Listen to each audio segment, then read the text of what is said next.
د ضاد صحیح مخرج او دغه صفات ذاتیه تیش دي. دا یو خبره ده چې د ضاد صحیح مخرج څه دی او دغه صفات ذاتیه څه دي. او دویم دا دی چې ضاد د خپل صحیح مخرج سره او د صفات ذاتیو سره د ادا کولو بعد په اوریدلو کې د هغه اواز د ضا سره مشابه دي که د دال سره. بعضې دغه ضاد چې کوم دي دا ضای معجمه وایي، یعنی د ضا مشابه وایي، ضا خو به نه وایي. بعض یو فریق یې څه کوي د ضا مشابه وایي او دویم فریق چې کوم دی هغه د دال مشابه وایي. دا دوه جماعتونه، دا دوه فرقې، دا دوه طریقې دا تقریبا دلته رایج دي. او زموږ په دې علاقه کې کوم د بلوچستان په علاقه کې یو بله طریقه ده چې هغه نه ضا وایي نه مکمل دال وایي بلکې هغه غین و دال وایي. هغه یې چیش وایي؟ غین و دال وایي.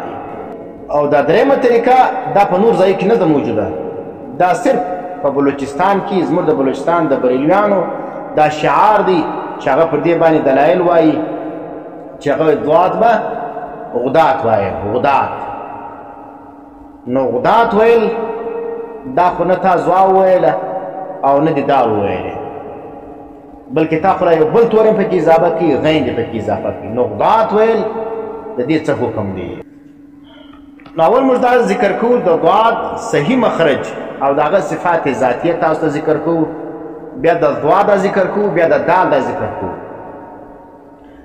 د ضا به هم ذکر کوو ځکه د ضا سره هم د دې مشابهت دی چې ضاد دا د دال سره مشابه دی که د ضا سره مشابه دی که د ضا سره مشابه دی، د کوم توري سره مشابه دی.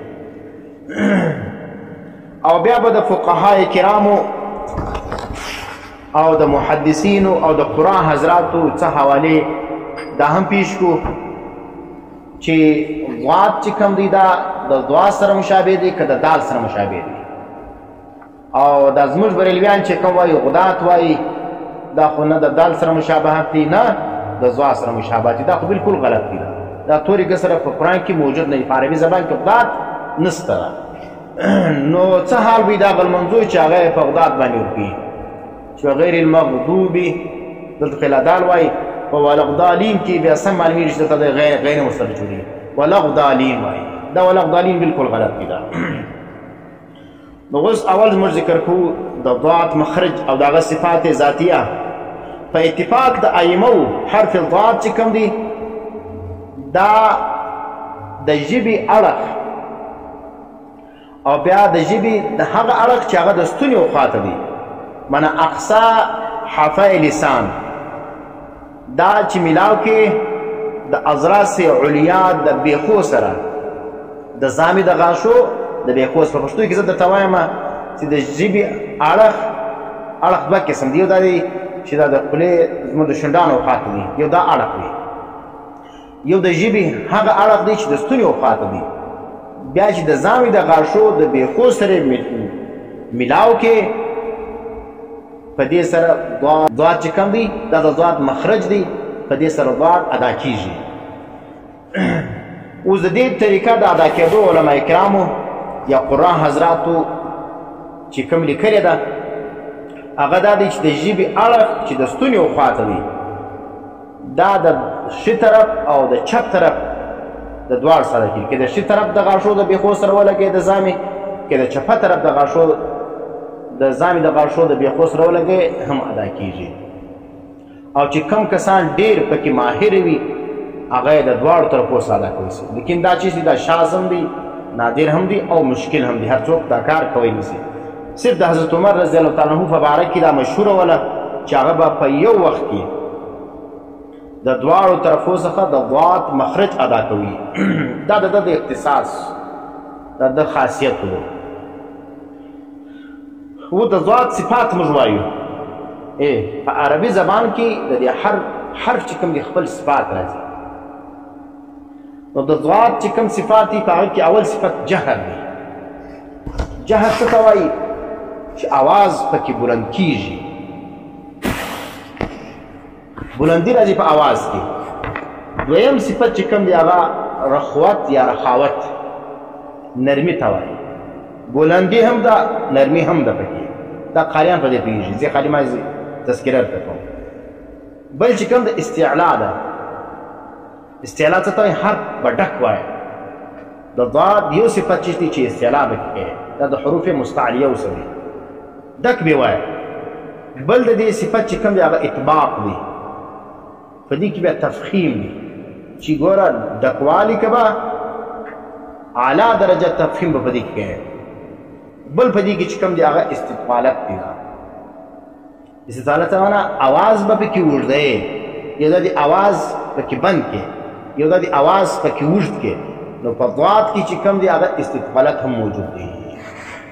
نو اوس په دې پوه شولاست د حرف ضاد چې کوم صفات دي په هغه کې یو جهر سلو، یو رخاوت سلو، یو استعلا سوله، یو اطباق سلو، یو استطالت سلو.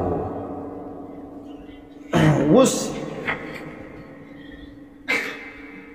دا حرف ضاد دا مشابه د ضا سره دی که د دال سره دی؟ نو پر دې باندې د ټولو علماو اتفاق د جمهورو د شیانو، د جمهورو پر دې خبره اتفاق دی.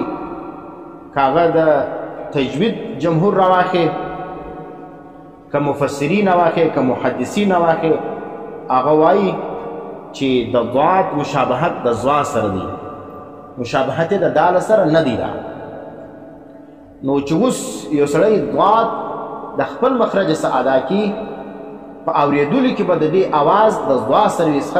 عام خلک به دا وایي چې د ضا وویله، حالانکې هغه به ضا نه وي ویلی، صرف په اورېدو کې د هغه اواز د ضا سره مشابه راوځي.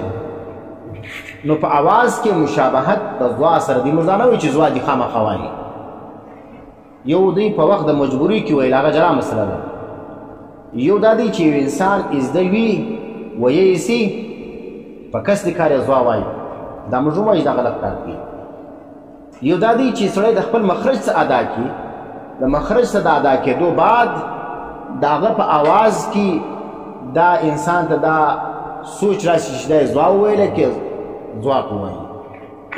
نو زموږ خو دا مسلک دی، زموږ دا موقف دی چې ضاد دا په آواز کې مشابه دي د چا سره؟ د ضا سره، د دال سره مشابهت نه دی.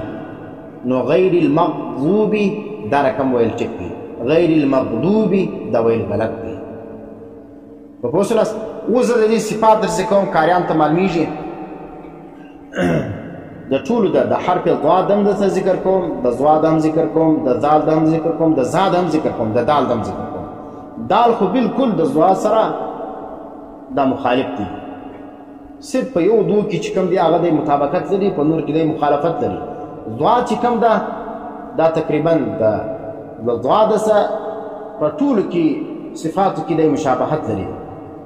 صرف په یو صفت کې چې کوم دی هغه ضاد چې کوم ده د ضاد سره جلا ده. اوس ضاد چې کوم دی په ضاد کې جهر دی، نمبر 1 په ضاد کې هم جهر دی. دویم دا دی په ضاد کې رخوت یا رخاوت دی، نو په ضاد کې هم رخاوت دی. په ضاد کې استعلا ده، په ضاد کې هم استعلا ده. په ضاد کې اطباق دی، په ضاد کې هم اطباق دی.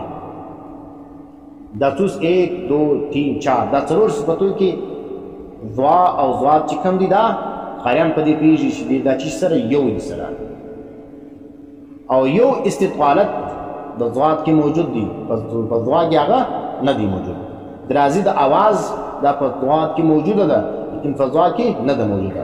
نو په څو 5 صفتونه دي د ضاد، په 5 کې په 4 صفتو کې ضاد چې کوم د مشابه ده د ضاد سره. اوس دال راواخه، په دال کې چې کوم دی جهر سته، په ضاد کې هم جهر سته، په ضاد کې رخاوت سته، په دال کې شدت سته، سره ضد دي سره. په ضاد کې چې شته رخاوت دی، په دال کې شدت دی. شدت څه معنی؟ اواز کې سختی موجوده ده. بیا په ضاد کې استعلا سته، په دال کې هم استعلا ده، په ضاد کې چې کوم دی هغه اطباق سته، په دال کې هم اطباق سته.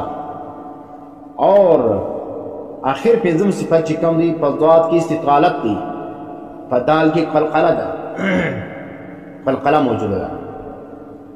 نو ګوره دال او ضاد چې کوم دی دا په شدت او په قلقله کې سره جلا دي، دوه صفتونه سره جلا دي.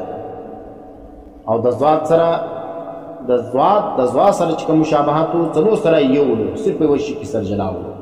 او د ضال سره مشابهت چې زال ضاد کې جهر سته، په ذال کې هم جهر سته، په ضاد کې رخاوت سته، په ذال کې هم رخاوت سته، په ضاد کې استعلا ده، په ذال کې استفال دی. استفال څه معنی؟ باریک وی. انفتاح دا هم انفتاح او استفال دا تقریبا نه فرق لري، دواړه باریک وی ته ویل کیږي. نو دا چې شروع دا دواړه په ذال کې موجوده دي، لیکن په ضاد کې استفال او انفتاح نه ده موجوده، ځکه ذال به هم نه وایي. بل چې کوم د ذا ده، د ذا سره مشابهت په چیش کې دي؟ په ضاد کې جهر سته، په ذا کې هم جهر دی، په ضاد کې رخاوت دی، په ذا کې هم رخاوت دی،